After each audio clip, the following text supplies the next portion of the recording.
মুসলিমদের সাথে সংঘর্ষ হবে, এই মুহূর্তের ভিতরে শয়তান তাদেরকে শোভনীয় সুন্দর করে তাদের সামনে ঝাঁকজমকপূর্ণ একটা দৃশ্য দেখাইয়া তাদেরকে সাহস বাড়াই দিল।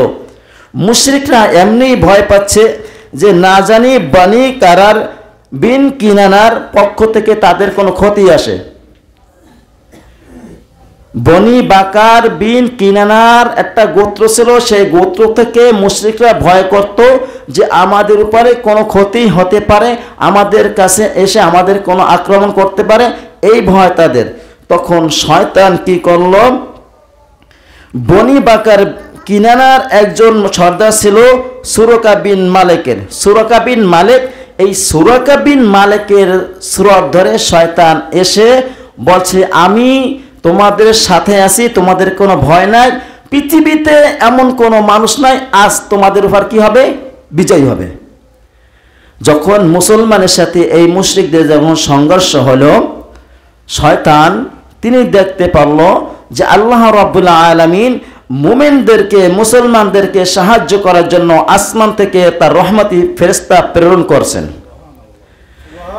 এই জন্য যখন এই মুসলমান আর মুশরিক যখন সংঘর্ষ হলো, সামনাসামনি হলো, তখন এই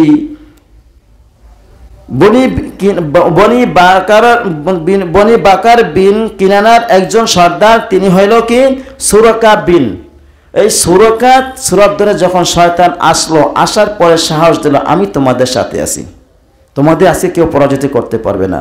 তখন এখন যদি কোনো সর্দার, আমাদের সর্দার নেতা যদি আমাদের কাছে আয়সা বলে আমি তোমাদের সাথে আছি, তোমাদের কোনো ভয় নাই, সাহস বাড়বে না কমবে?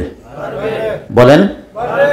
যদি এই সর্দারের চেহারা সুরত ধরে আয়সা যদি ওদেরকে বলে আজকে তোমাদের কেউ পরাজিত করতে পারবে না, আমি বেটা তোমাদের সাথে আছি, ভয় কিসের? সাহস আছে না? যখন দুই দল একত্রিত হইল, তখন শয়তান বুঝতে পারলো যখন এইখানে যখন যুদ্ধ হবে, লড়াই হবে, আমি যদি তার মাঝে পড়ি তাহলে আমার অস্তিত্ব থাকবে না। এই জন্য শয়তান ওখান থেকে পিস্টান চলে গেল, বলছে আমি তোমাদের সাথে নাই, আমি তোমাদের সাথে নাই। কারণ শয়তানে চায় ঝগড়া ফ্যাসাদ বাজাইয়ে দেওয়ার পরে ওর আর ওখানে থাকা দরকার আছে? শয়তানের কাজ তো ওই যে দুইজনের সাথে লাগে সেই দুইজনের তুই কাজ চালাই যেতে, শয়তানের কোনো দরকার নাই আছে? শয়তানের শুধু একটু চাবি লাগাইয়ে দিয়েছে, অটোমেটিকলি ঘুরতে থাকে, ঠিক না ভাই? এই জন্য শয়তান মানুষকে ধোঁকা দেয়, আরে বেটা এই জিনিসটা কর, কোনো সমস্যা নাই, এইখানে যা, কোনো সমস্যা নাই, ওর সাথে মারামারি কর, ওর সাথে কেস মামলা জড়িত হয়, কোনো সমস্যা নাই।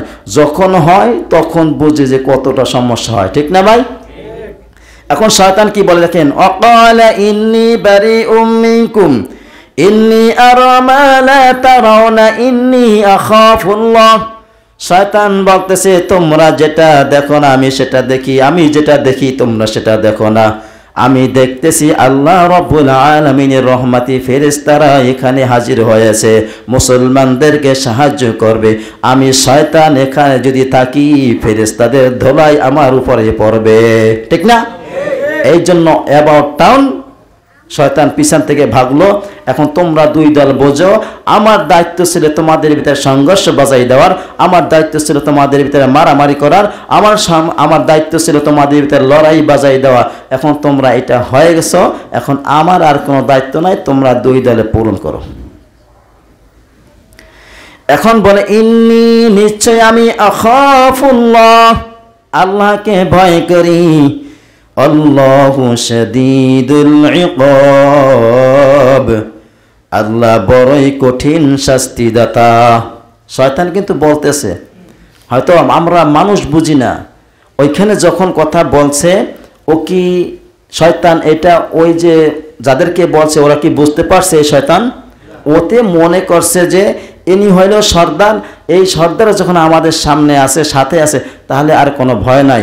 যখন ওই কথাটা বলছে, যখন ফেরেশতা দেখছে, দেখার পরে বলছে ইন্নী আখাফুল্লাহ, আমি আল্লাহকে ভয় করি, আমি যাহা দেখি তোমরা তাহা দেখো না। এখন ফেরেশতারা আসবে এখানে মুসলমানের পক্ষে হইয়া, তারা জিহাদ করবে, লড়াই করবে, তোমাদের কচু কাটা করবে, তোমাদের জাহান্নামে পৌঁছে দেবে, ঠিক না? এই জন্য মাথা ঠান্ডা রেখে, মস্তিষ্ক ঠান্ডা রেখে চিন্তা ভাবনা করে কাজ করতে হবে, ঠিক না? ভাবিয়া করিও কাজ, করিও ভাবিও না।